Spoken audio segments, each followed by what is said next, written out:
2021년 6월 2일 수요일, 오늘 이 아침에는 예레미야 30장 12절에서 24절까지의 말씀을 함께 묵상하려 합니다. 여호와께서 이와 같이 말씀하시니라.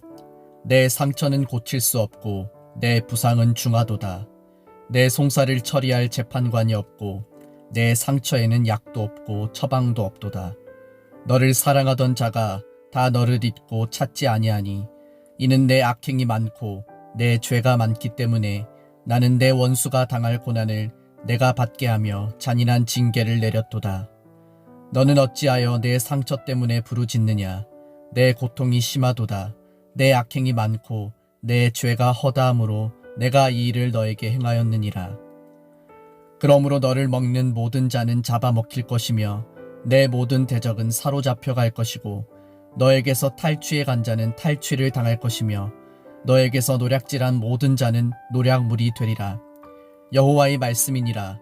그들이 쫓겨난 자라 하매 시온을 찾는 자가 없은즉 내가 너의 상처로부터 새 살이 돋아나게 하여 너를 고쳐주리라. 여호와께서 말씀하시니라. 보라, 내가 야곱 장막의 포로들을 돌아오게 할 것이고 그 거처들의 사랑을 베풀 것이라. 성읍은 그 폐허가 된 언덕 위에 건축될 것이요 그 보루는 규정에 따라 사람이 살게 되리라. 그들에게서 감사하는 소리가 나오고 즐거워하는 자들의 소리가 나오리라. 내가 그들을 번성하게 하리니 그들의 수가 줄어들지 아니하겠고 내가 그들을 존귀하게 하리니 그들은 비천하여지지 아니하리라. 그의 자손은 예전과 같겠고 그 회중은 내 앞에 굳게 설 것이며 그를 압박하는 모든 사람은 내가 다 벌하리라. 그 영도자는 그들 중에서 나올 것이요 그 통치자도 그들 중에서 나오리라. 내가 그를 가까이 오게 하리니 그가 내게 가까이 오리라. 참으로 담대한 마음으로 내게 가까이 올 자가 누구냐. 여호와의 말씀이니라. 너희는 내 백성이 되겠고 나는 너희들의 하나님이 되리라. 보라, 여호와의 노여움이 일어나 폭풍과 회오리 바람처럼 악인의 머리 위에서 회오리 칠 것이라. 여호와의 진노는 그의 마음에 뜻한 바를 행하여 이루기까지는 돌이키지 아니하나니 너희가 끝날에 그것을 깨달으리라. 아멘. 잠시 기도하시겠습니다. 성실하시고 진실하신 하나님, 매일의 삶을 통해 우리에게 베풀어 주시는 하나님의 은혜를 바라보며 우리의 영혼이 주님이 주시는 말씀으로 만족하게 하시고 나아가야 할 길과 추구해야 할 뜻이 무엇인지 알려주심에 감사드립니다. 이 하루도 우리들의 생각과 마음이 헛된 것을 바라보지 않고 오직 하나님의 기쁨만을 구하는 삶을 살아갈 수 있도록 모든 죄의 유혹으로부터 지켜주시옵소서. 예수님의 이름으로 기도드립니다. 아멘. 예레미야 30장과 31장에서는 70년이 지난 후 하나님께서 이스라엘을 다시 회복하여 주실 것에 대한 예언이 기록되고 있습니다. 시기적으로 이 말씀은 바벨론의 2차 침공으로 인한 포로 사건이 있은 지 얼마 되지 않아서 전달되었을 것이라고 구약학자들은 추정합니다. 하나님께서는 이 말씀을 예레미야 선지자에게 주시면서 그것을 기록하라고 하셨는데 그것은 말씀을 거부하는 이스라엘 민족으로 인함이었습니다. 한편으로는 시대적으로 얼마나 타락한 시대였는지를 생각하게 합니다. 거짓 선지자들의 활발한 활동과 진리를 외치는 자의 소리가 귀를 달콤하게 하는 소리에 묻혀버리는 시대 속에서 예레미야 선지자는 그럼에도 불구하고 그들에게 여호와의 말씀을 들고 나아갑니다. 이 말씀 앞에서 우리 모두가 도전을 받을 수 있기를 바랍니다. 가장 먼저는 말씀을 들을 수 있는 온유하고 유순한 마음이 있기를 축복합니다. 마음이 강팍하여 하나님의 말씀을 듣지 않았던 애굽의 바로 왕이나 죄로 인해 타락해버린 성경 속 많은 죄인들과 같은 길을 걸어갈 것이 아니라 오늘 나에게 주시는 말씀 앞에서 우리들의 모든 견고한 진이 무너질 수 있어야 합니다.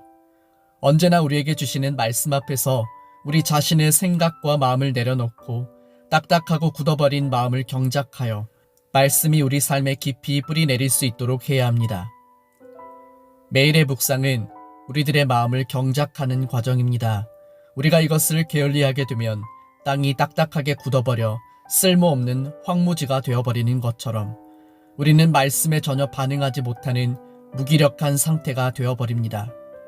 지금 예레미야 선지자의 말씀을 듣는 유다 백성들의 상태가 이러합니다. 그러므로 매일 하나님의 말씀 앞에서 우리들의 마음을 갈아엎어 새롭게 하는 그리스도인이 되시기를 축복합니다.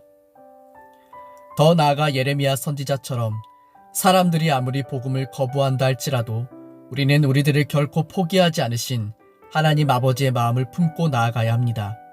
우리가 이 일을 위하여 부르심을 받았으니 결코 소홀히 해서는 안 되겠습니다. 갈라디아서 6장 9절의 말씀을 보면 우리가 선을 행하되 낙심하지 말지니 포기하지 아니하면 때가 이름에 거두리라 고 말씀하고 있습니다. 뿌리게 하시는 이도 하나님이시고 자라게 하시는 것도 하나님이시며 거두게 하시는 것도 하나님이시니 우리가 해야 할 일은 결코 낙심하거나 포기하지 않는 것입니다. 하나님께서 맡기신 사명 앞에서 우리 모두가 이와 같은 마음과 결단으로 나아갈 수 있기를 축복합니다. 본문의 말씀에서 하나님께서는 무엇을 말씀하십니까? 12절을 보면 이렇게 시작하고 있습니다. 내 상처는 고칠 수 없고 내 부상은 중하도다. 지금 이 말은 유다의 현재 상태를 의미합니다. 바벨론의 2차 침공으로 인하여 나라가 쑥대밭이 되었습니다. 많은 사람들이 다시 바벨론의 포로로 끌려가게 되었습니다. 이것은 그들에게 큰 상처가 되었습니다. 마치 거대한 폭풍이 지나가고 난 자리에 폭풍의 흔적이 고스란히 남아 집을 잃고 재산을 잃은 사람들에게 아픔을 주는 것처럼 유다에 남아있는 사람들에게도 바벨론의 포로로 끌려간 사람들에게도 이것은 엄청난 고통이었습니다. 15절의 말씀을 보면 하나님께서는 내가 이 일을 너에게 행하였느니라 하고 말씀하십니다. 유다가 겪은 이 모든 고통은 바로 하나님께서 내리신 것이라 말씀하십니다. 어찌하여 하나님께서 자기 백성에게 이와 같은 큰 아픔과 고통을 주셨습니까? 그 이유는 15절 상반절에서 찾을 수 있는데 바로 그들의 악행과 죄 때문입니다. 하나님 앞에서 마음이 굳어버린 백성의 결과는 이렇게 고통스럽고 불행합니다. 그러므로 현재 내가 잘 되고 있기 때문에 하나님께서 우리 각자에게 주시는 말씀들을 외면하거나 무시한다면 그것이 우리들에게 어떠한 결과를 가져오게 될지를 이 말씀을 통해 우리는 반드시 기억해야 합니다. 표면적으로 볼 때 이제 유다는 재기불능입니다. 이 나라에는 도무지 희망이라는 것이 보이지 않는 것 같습니다. 인간적으로 모든 것이 끝난 것이라고 생각되는 그때 하나님께서는 예레미야 선지자를 통해 이렇게 말씀하십니다. 내가 너의 상처로부터 새 살이 돋아나게 하여 너를 고쳐주리라. 하나님께서는 자신이 친히 이스라엘의 상처를 치유하시고 그들을 회복하여 주실 것이라고 말씀하십니다. 이 말씀은 비록 그들이 죄로 인해 하나님의 징계를 받았으나 이것이 그들의 끝이 아니라는 것입니다. 여전히 하나님께서는 이스라엘을 통하여 하나님의 언약을 이루고자 하십니다.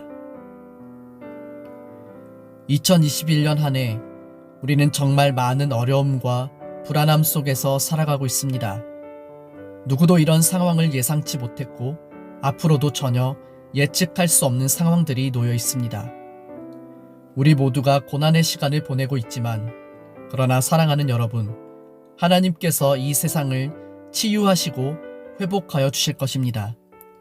그러므로 눈앞에 보이는 우울한 상황에 집중할 것이 아니라 고통과 절망 속에 울부짖는 백성들을 향하여 전해지는 이 희망의 메시지를 바라보아야 합니다. 또한 좀 더 본질적으로는 죄로 인해 멸망할 수밖에 없던 정말 답이 없던 우리들의 인생에 길이 되어주신 우리 하나님 아버지의 풍성하신 긍휼과 사랑, 은혜를 묵상할 수 있기를 바랍니다. 이 모든 내용들을 바탕으로 우리가 내릴 수 있는 한 가지 결론은 하나님은 지금도 여전히 우리를 사랑하신다는 것입니다. 주어진 말씀 앞에서 우리들의 연약함을 고백하고 오직 우리를 여전히 사랑하시며 우리를 위해 일하기를 쉬지 않으시는 은혜의 하나님께 우리들의 삶을 전적으로 맡기며 나아가는 오늘 하루가 되기를 간절히 축원합니다.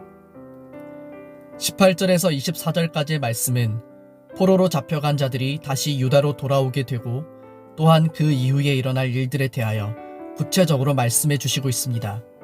하나님께서 그들에게 약속해 주시는 내용이 무엇입니까?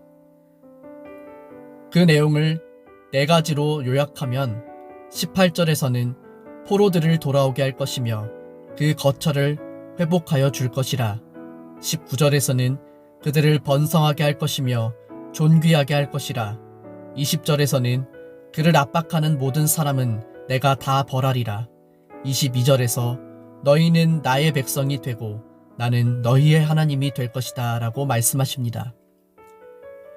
이제 더 이상 소망이 없어 보이는 나라를 향해 주시는 하나님의 약속은 하나님께서 친히 이스라엘을 회복하신다는 것입니다. 인간의 힘으로는 결코 회복할 수 없습니다. 그것은 하나님이 그들에게 말씀하신 것입니다. 그들이 아무리 자신의 힘으로 바벨론을 물리치고 나라를 회복하려 해도 그것은 결국 실패로 돌아갈 것입니다. 하지만 참 이스라엘의 회복은 오직 하나님께서 일하실 때 가능합니다. 현대인 성경을 보면 이 부분이 좀 더 명확하게 이해가 됩니다. 내가 내 백성을 원상태로 회복시키고 그들이 사는 곳에 자비를 베풀겠다. 내가 그들을 번성하게 하고 영화롭게 할 것이다. 누구든지 그들을 못살게 구는 자들을 내가 다 벌하겠다. 이 모든 말씀들은 죄로 인해 멸망할 우리들을 다시 지으신 본래의 목적을 회복시키시고 하나님 나라의 백성으로 존귀하게 하시며 하나님을 향하여 나아갈 수 있도록 우리의 이름을 부르시는 구원의 은혜를 베풀어 주실 것임을 알려주시고 있습니다. 1차적으로는 이스라엘의 회복에 대한 말씀이지만 이것은 또한 하나님께서 죄로 물든 이 세상을 어떻게 회복하실 것인지, 그 주권적인 은혜와 사랑이 무엇인지 우리에게 증거되고 있는 것입니다. 우리의 인생은 오직 하나님의 손에 붙잡힌 바 되어 있을 때 비로소 행복합니다. 우리의 인생의 주도권이 우리 자신이 아니라 하나님께 있을 때 당면한 모든 문제 앞에서도 믿음의 여유를 잃지 않을 수 있습니다. 오늘 우리의 삶을 회복하신 하나님의 주권적인 사랑과 은혜가 우리 안에 흐르고 있습니까? 그렇다면 이 하루도 나의 삶의 주권자 되신 하나님의 인도하심을 따라 나아갑시다. 그 안에 참 생명이 있으며 참 기쁨과 즐거움이 있습니다. 주님 안에서 회복하게 될 기쁨과 감사, 즐거움을 바라보며 비록 여전히 우리의 삶의 주변은 여러 가지로 불안한 상황이지만 우리의 마음은 주님이 주시는 기쁨과 감사로 넘칠 수 있기를 축복합니다. 예수를 믿는데 기쁨이 없어서야 되겠습니까? 예수를 믿는데 감사가 없으면 되겠습니까? 오늘 이 하루 우리 인생의 주권자이신 하나님과 동행하며 그의 안에서 주어지는 모든 기쁨을 누리고 우리의 입술에서 감사와 찬양의 고백이 멈추지 않기를 우리 주 예수님의 이름으로 간절히 축복합니다.